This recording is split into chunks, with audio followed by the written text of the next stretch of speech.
Green Care കേരളയുടെ ആഭിമുഖ്യത്തിൽ Nilgiri Green Biovalley Botanical Garden and Bio Research Centre 1000 ഏക്കറിൽ നടന്ന നേച്ചർ ക്യാമ്പിൽ അടിമാലി മാർ ബസേലിയസ് കോളേജ് വിദ്യാർത്ഥികൾ പങ്കെടുത്തു. ദൂരദർശൻ ആകാശവാണി ജില്ലാ റിപ്പോർട്ടർ ആന്റണി മുനിയറ ക്യാമ്പ് ഉദ്ഘാടനം ചെയ്തു.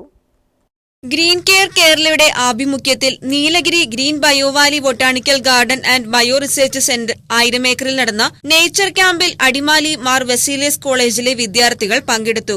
ദൂരദർശൻ ആകാശവാണി ജില്ലാ റിപ്പോർട്ടർ ആന്റണി മുനിയറ നേച്ചർ ക്യാമ്പിന്റെ ഉദ്ഘാടനം നിർവഹിച്ചു.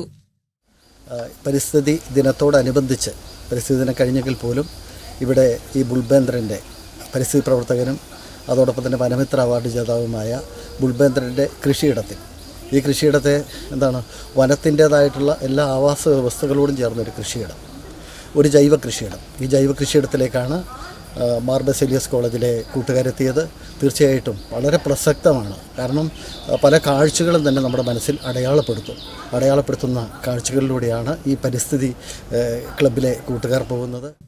ഗ്രീൻ കെയർ കേരള ജില്ലാ ജനറൽ സെക്രട്ടറിയും റിസോഴ്സ് പേഴ്സണുമായ കെ ബുൾബേന്ദ്രൻ പരിസ്ഥിതി സന്ദേശവും ക്യാമ്പും നയിച്ചു. ഗ്രീൻ കെയർ കേരള ജില്ലാ പ്രസിഡന്റും സംസ്ഥാന മനുഷ്യാവകാശ പ്രവർത്തകയുമായ മിനി റോയ് നേച്ചർ ക്യാമ്പ് ക്ലാസുകൾ നയിച്ചു.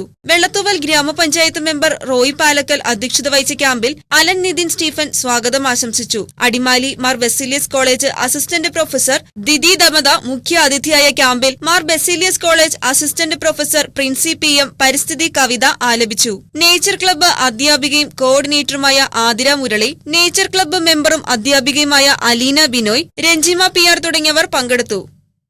News bureau, Adimali.